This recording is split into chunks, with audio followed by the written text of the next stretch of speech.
Have you ever wondered how I make my analysis videos so thorough? Well, believe it or not, you can be this thorough as well. You just need to know how to do it. What's up guys, hey Sir Thorn here, and today I'd like to take you behind the scenes and show you how I make my videos. While most of the stuff I will discuss today is common knowledge if you know where to look, I actually know quite a few shortcuts that make the video creation process significantly easier.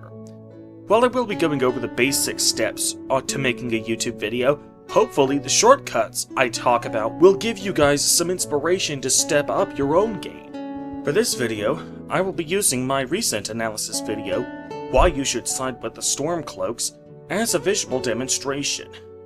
I will mention many of the things I said in that analysis video, so if you don't want the contents of that video spoiled for you, I highly recommend you watch it before you watch this. Today, I will discuss several shortcuts I use when making thumbnails, the process I use when making my scripts for the videos that enables me to make my analysis as thorough as it is, and since the thoroughness of my analysis is one of the most common praises I receive on this channel, I dare say that knowing how I do it is something you'll be interested in. But I will also mention numerous shortcuts I use in the video editing process so I can get these videos out on a regular basis. So without any further ado, let's get underway.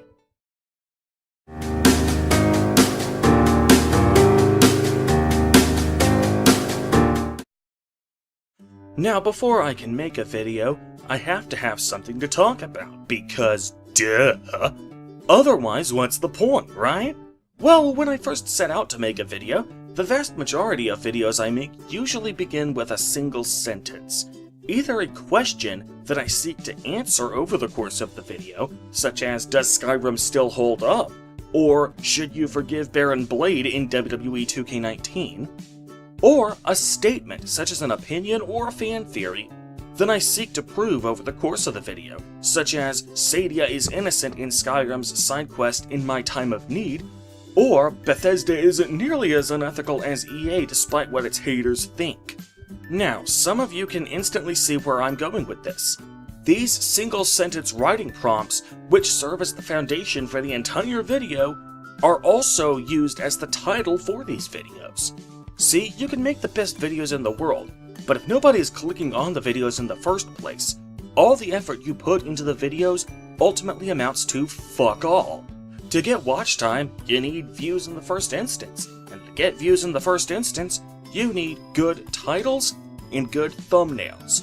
All the people who make YouTube videos dedicated to helping other creators grow their channels all unanimously agree that good titles and good thumbnails in order to get views. Well, for the titles, I already have that problem taken care of right off the bat. Simply take the one sentence that served as the foundation for the rest of the video, and poof, instant video title. The thumbnail, however, is sadly not as easy as that.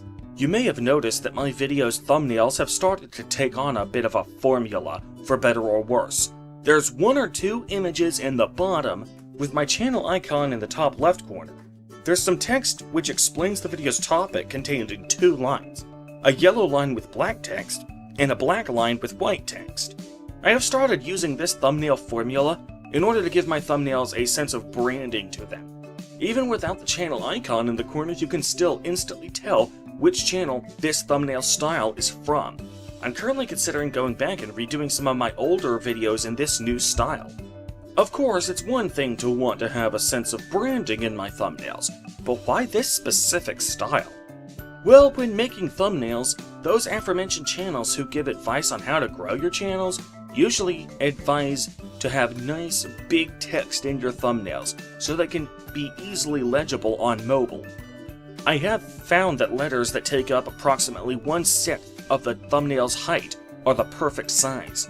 Not so big you can't fit any actual images in the thumbnail, but also not so small that they can't be read on mobile devices.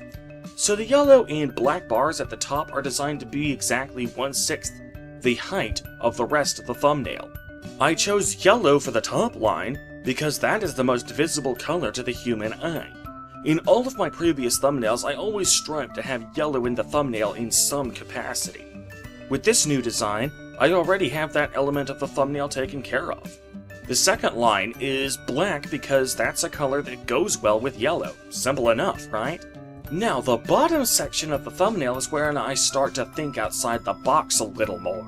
See, because my text can't be any taller than 1/6 of the thumbnail height, that means that the two lines collectively take up 1/3 of the thumbnail height. So, if the thumbnail is going to be 1280 by 720 pixels in size, that means that the rest of the thumbnail is going to be 1280 by 480 pixels in size. Well, I happened to notice that this is merely the equivalent of taking a pair of 640 by 480 images and putting them side by side. Seeing as how 640 by 480 is already a standard and even preset size for many images, that means there's already a buttload of pictures on Google Images that I can use that are already a perfect fit for this thumbnail style, with no modifications needed whatsoever. It doesn't even have to be exactly 640 by 480, as long as it's a 4:3 aspect ratio, then I can resize it using MS Paint. So for my recent video, why you should side with the Stormcloaks, I looked on Google Images for the Stormcloak soldiers. Ideally, I would need a shot of several Stormcloak soldiers lined up side by side with each other.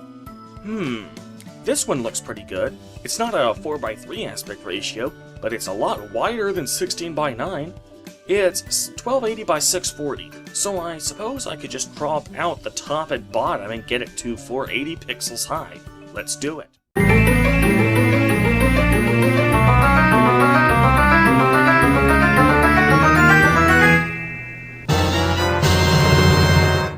So now I've got it down to 480 pixels high. It still looks good. It doesn't look like anything important is missing, so to get it into the rest of the thumbnail, I go to the rest of the thumbnail, flip it vertically, then go back to this image, flip it vertically, copy that, paste it into the rest of the thumbnail, and then flip it back so that it's now right side up, and voila! I have a thumbnail for this video. So now I've got everything that's designed to bring the viewers in. I have a title and I have a thumbnail. But I still can't sustain this channel on clicks alone. I need to keep the viewers engaged.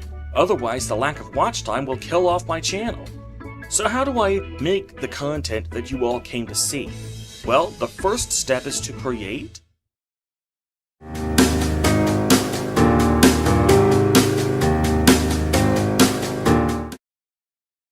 At the beginning of this video, I promised a bit of a shortcut that enabled me to be so thorough with my analysis videos.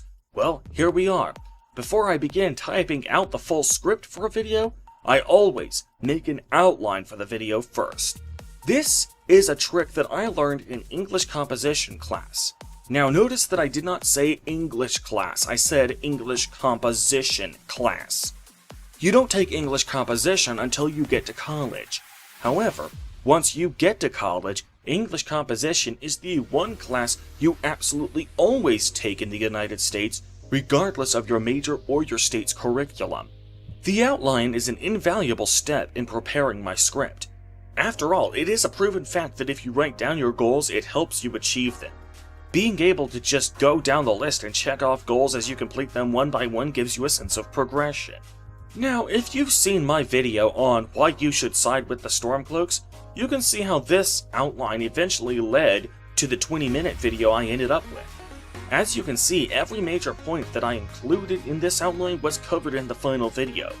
In my experience making these videos, if my outline is half a page long like this is, the resulting script will be about 6 pages long.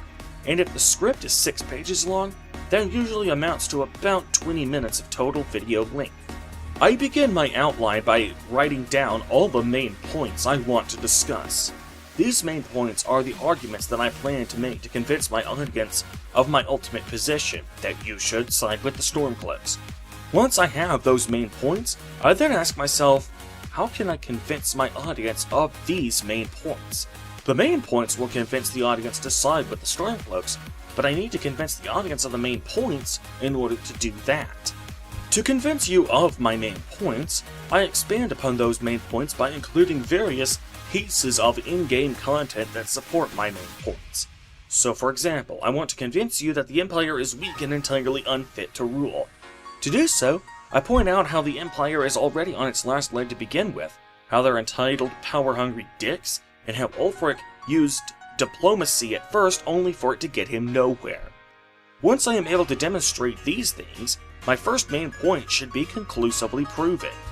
Of course, I can't create a full-length video just from an outline. That is why I use my outline to create the script.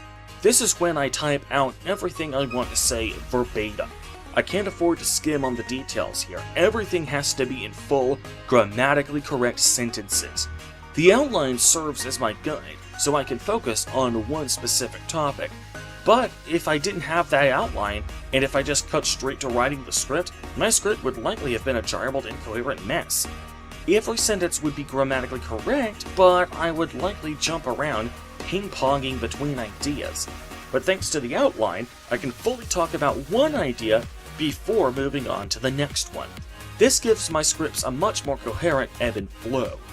Once the script is complete, it's time to actually record my lines. My Windows operating system is kind enough to include a voice recorder app. This is as basic as it gets. You literally just turn it on and your microphone records whatever it hears.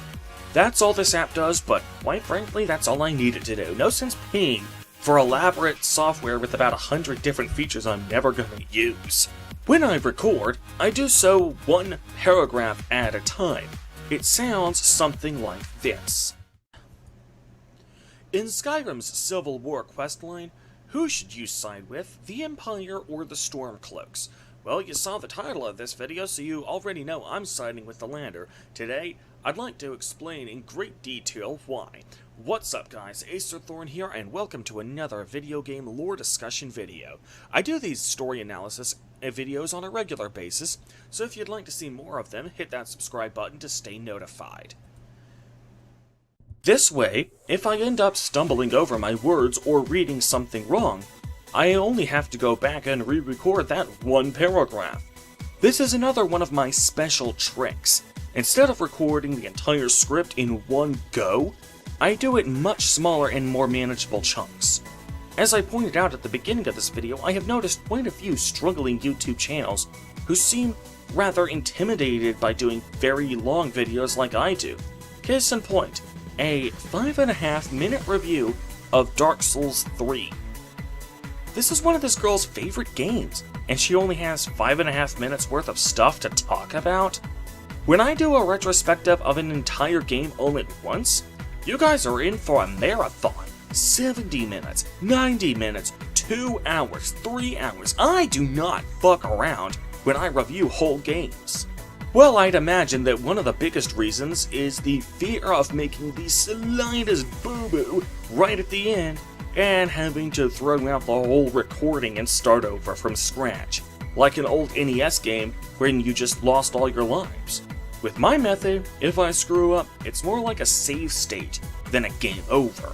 Of course, once in a while, I might have a super long paragraph that takes over a minute to record, and when I get near the end, I make a slight slip-up. At that point, it would be quite a waste for me to go back and re-record the entire paragraph, as that would undermine the whole point of recording one paragraph at a time. So when I do that, I simply go into my NCH video pad and crop out the mistake. Appointed by either side. And last but not least, the long-term prospects for bringing the fight to the Aldmeri Dominion.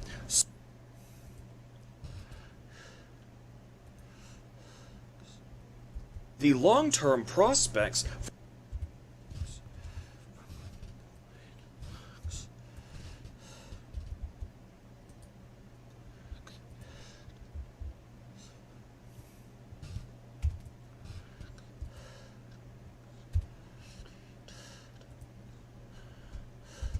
long-term prospects for bringing the fight to the Aldmeri Dominion.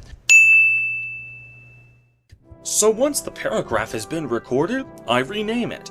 As you can see from the script, I have my script divided into segments. Since I'm recording paragraph 1, and that paragraph is part of segment A, I rename this recording A1. This is yet another one of my secret weapons. See, when I insert these voice clips into my video editor, they will automatically be sorted in alphabetical order. This means that by following this naming scheme for every paragraph, they will automatically be sorted in the order they appear in my script. No manual sorting necessary. So once I've recorded every paragraph in my script, and given the audio files the appropriate name, it's time to move on to...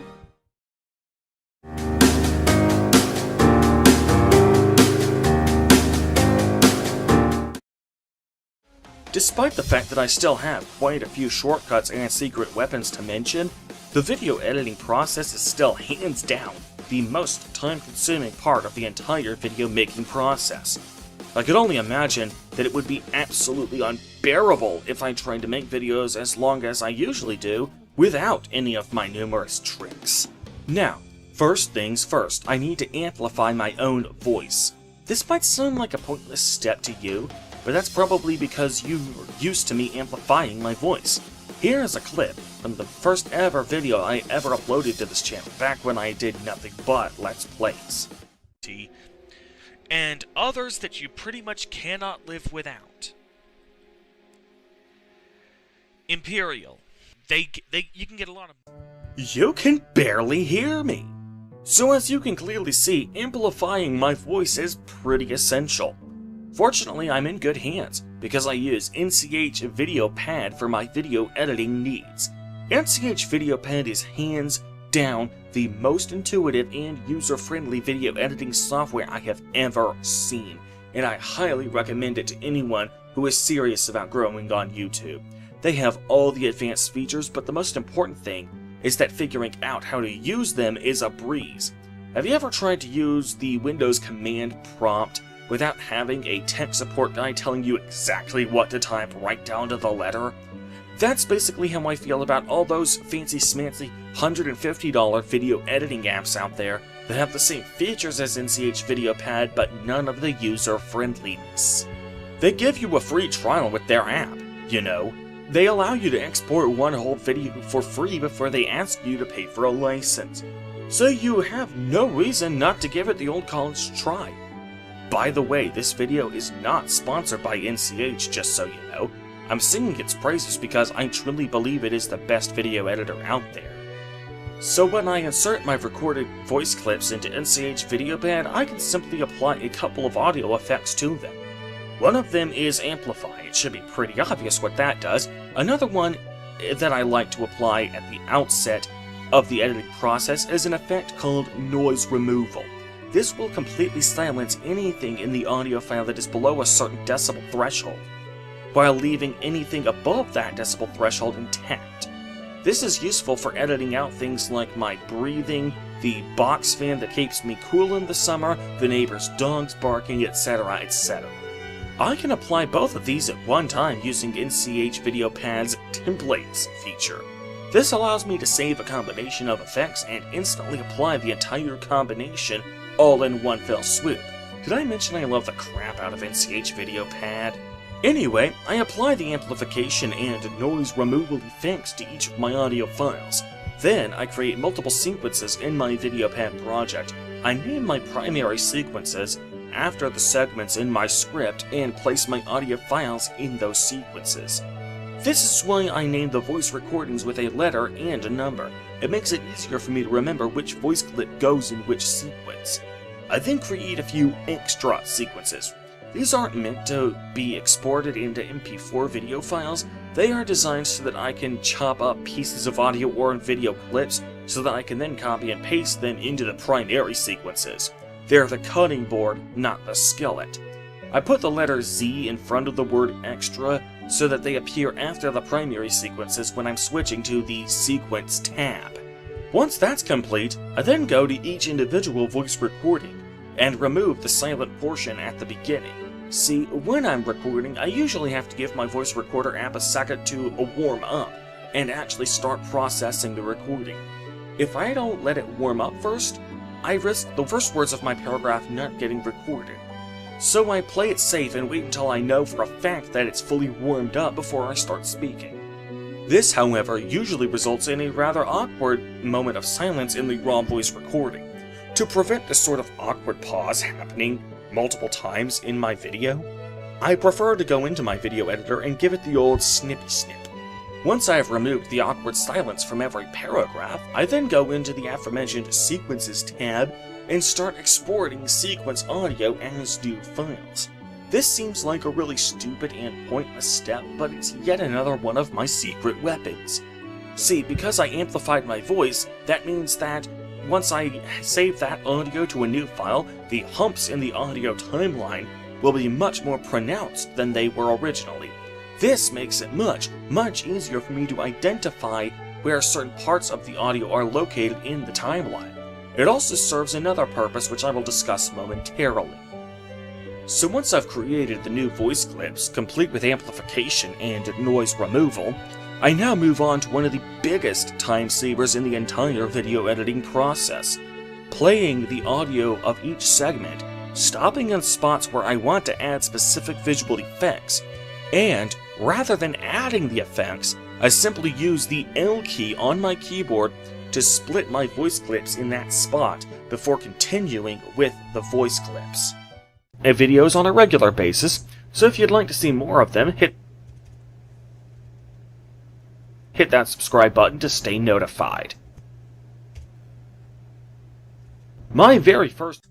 See, when I start importing videos and images into this project in order for me to chop them up and put them on top of my own voice, having all those numerous gigabytes of data being loaded into it all at once will put the editor under some pretty intense strain. It will often struggle to keep up with my video editing, especially now that I've gotten so good at the video editing process that I can almost do it in my sleep. When I start loading huge chunks of raw video footage into the editor, it will slow to a crawl. Actually going through the process of finding the exact spot where I want a specific visual edit, and then putting the visual effect in place before moving on to the next visual effect, would be absolute torture. So to avoid this, I prefer to simply split my voice clips up before importing anything else, so I can do it all under a relatively light load. This is the other benefit I get out of making new voice clips out of my old ones. As I pointed out, recording one paragraph at a time is a time saver in and of itself, but when I go to apply visual effects, it's best if I only have one voice clip per segment. That way, whenever I see a split in the audio clips, I know it's because I want to put something there, not because it's just a new paragraph. So now I've amplified my voice, removed unnecessary background noise, and chopped the audio clips up to serve as placeholders for the new files. Now, we can finally move on to...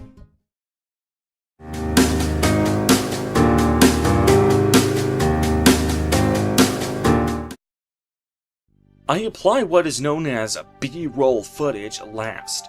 For those of you who don't already know, B-roll footage is an unofficial term used to refer to footage that doesn't really correspond to anything you're saying in your commentary, but is really just the YouTube equivalent of dangling keys in front of your kid to keep him quiet. YouTubers don't really like to look at boring black screens for several minutes on end, so it's best to have something, anything, moving around on screen at all times. B-roll footage is completely irrelevant footage chosen solely for that purpose when you don't need anything specific to appear on screen.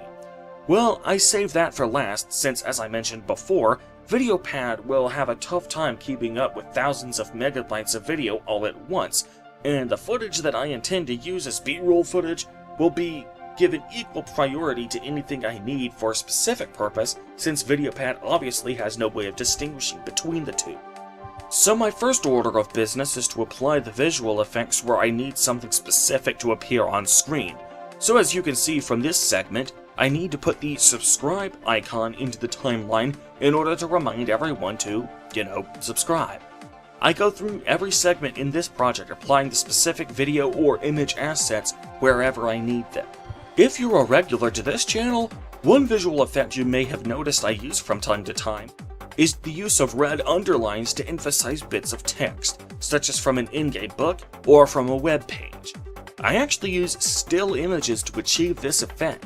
Each still image has one extra red underline more than the last. When I put those images into the timeline, I place them side by side, and then apply this transition effect right here. Because the images are identical from one image to the next except for the red underlines, those red underlines are the only segments that appear to change. You'll also notice that I apply a visual effect to most of my still images called 70% zoom. This is done so that the image is still big enough to be clearly visible on screen, but still shows a good portion of the B-roll footage in the background. At this stage in the editing process, the background is pitch black and boring as fudge, but that will change when I apply some B-roll footage. Another visual effect that regulars may have noticed from some of my other videos is how still images will appear to spiral into focus, linger on screen for a few seconds, before spiraling back into non-existence. To achieve this, I actually use the same still image 3 times. The first time, I apply a template, or a saved combination of effects, that I call 3600 spin. Basically, it applies a 360-degree spin 10 times, so the still image is still spinning around by 3600 degrees, aka 10 complete rotations. However, I also apply a zoom effect. I use the upslope feature in VideoPad, where I start with a 0.00 zoom, meaning the image is entirely non-existent on screen, and have it slowly build up to a 0.7 zoom. The second use of the still image simply has the 0.7 zoom applied without any spins. And the third and final use of the image is the opposite of the first use. I still use the 3600 spin template, but instead of a 0 to 0.7 upslope, I use a 0.7 to 0 downslope. These 3 effects, when placed one right after the other, create the visual effect that you see in the final product. Those are some effects that I use on a regular basis on this channel. One effect that I invented specifically for the video why you should side with the Stormcloaks is when I discuss the question of what has the Empire done for Skyrim recently. I put the word nothing underneath that question, but then I use an eraser to get rid of that answer so I can replace it with another one. To achieve this effect, I used 2 different versions of the word nothing. The first version just appeared on screen without any special effects happening to it. The second version had a blur effect applied to it, but with an upslope. That means that it began with 0 blur, meaning it was perfectly legible, but crawled up to 100 blur to the point where it was quintessentially invisible. I then took an image of a person's hand holding an eraser, and I applied a motion effect to it. By having the eraser move across the x-axis, I could simulate the effect of the hand moving from left to right. Use one image to move from right to left, another version of that same image moving from left to right, and apply those 2 images about 10 times. That creates the illusion of the hand and its eraser moving back and forth across the screen. When I apply that effect over the word nothing in combination with the aforementioned effect that causes the word to become increasingly blurry, those 2 effects combine to create the illusion that the hand with the eraser is erasing the word. So once I have applied the various specific assets that I wanted to use, I then need to find ways to introduce these images on screen. It would be rather intrusive and abrupt if the images just popped out of nowhere, so to give them a way of entering the video without just appearing, I put a blank, invisible image right before each asset in the timeline. I usually do this by creating a text box, but I don't actually enter any text into it. Instead, I just leave it blank. This ensures that nothing will actually appear on screen when it shows up in the timeline. When I place this image immediately before a visible one, I can then apply a transition to enable the visible image to appear on screen without it just abruptly popping up. I then take those same empty boxes and put them at the ends of the visible images, so that they have a way of going off screen without just abruptly disappearing. So once I've applied all the visual effects where I need something specific to appear on screen, and I've accounted for how they would enter and exit the screen, then and only then do I move on to the addition that puts the greatest strain on my video editor, the B-roll footage. This is when the video editing software will be at its slowest, but since it doesn't really matter what footage I use, I don't have to go digging around for anything specific. I can just pick some footage, trim it up, put it in the sequence. And thank God this step is saved for last, because I can't imagine having to do more precise editing when the editor has performance this abysmal. Now I can finally export my sequences. Like I said before, I don't export my extra sequences since those are just the places where I chop up the rest of the assets I need. Instead, I only export my primary sequences. When I export them, I save them to a subfolder I call Exported Clips. I name them after the segments that I divided the script into. That way, just like with the voice clips, when I bring these segments into my next project, they will be automatically sorted in alphabetical order and therefore automatically sorted in the right order. Once all the primary sequences have been exported, I can then move on to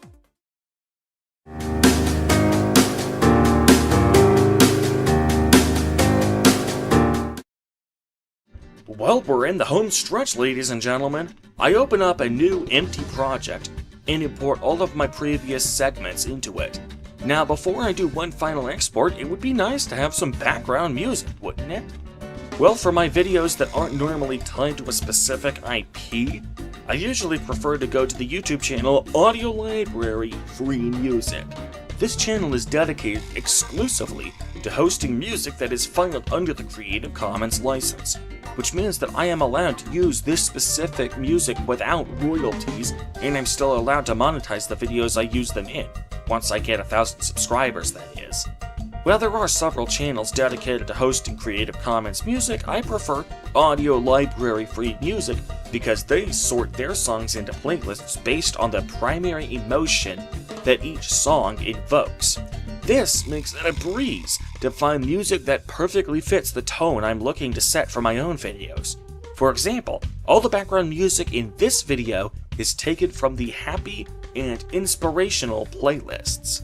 However, for the video Why You Should Side with the Stormcloaks, that video is specific to the Elder Scrolls IP, so using some Elder Scrolls music seems like the most fitting choice. Fortunately, Bethesda are really good sports and allow us to use their copyrighted material on our YouTube videos without putting copyright claims on our videos, despite them not being in the Creative Commons license, so good for them. However, before I add that, there is an extra effect I usually like to apply to the music, a saved template I call Noise Equalizer. It's basically the compressor effect, but with all three settings placed dead center. What this does is that it makes nearly every note in the music be played at the same volume, save for notes that are so close to being silent anyway that you probably wouldn't even hear them at normal volume. This ensures that you can consistently hear the background music at any point in the video. In some of my earlier videos, I often struggle to find the right balance in music volume. If I reduced the volume too low, there would be some parts where you couldn't even hear the background music. But if I didn't turn the volume down low enough, there would be some places where the music would be so loud that you couldn't hear my voice over it. Using the Noise Equalizer template really helps to ensure that I don't have to worry about that, because it's all one volume throughout. Once I've equalized the noise, I then reduce the volume, preferably to 10% of its previous volume after the noise equalizer. In a recent video, there were a few segments where I forgot to do this, and one of my fans pointed it out to me, so I had to go back and correct this error and frantically upload a new video. Yeah, sorry about that. So anyway, once I apply the music, I can then issue my final export. Once the final export has completed, I can then move on to... So there you have it, ladies and gentlemen. This is my complete process for creating a YouTube video from scratch. Starting from a mere concept in my mind to full-fledged YouTube videos that get thousands of hours of watch time each month. If you make YouTube videos yourself, or if you are considering starting your own YouTube channel, I hope you found at least a few of the secret weapons I talked about today to be helpful, and to even inspire you to come up with a few secret weapons of your own. So, until next time, I am Acerthorn, and I bid you all adieu. Peace!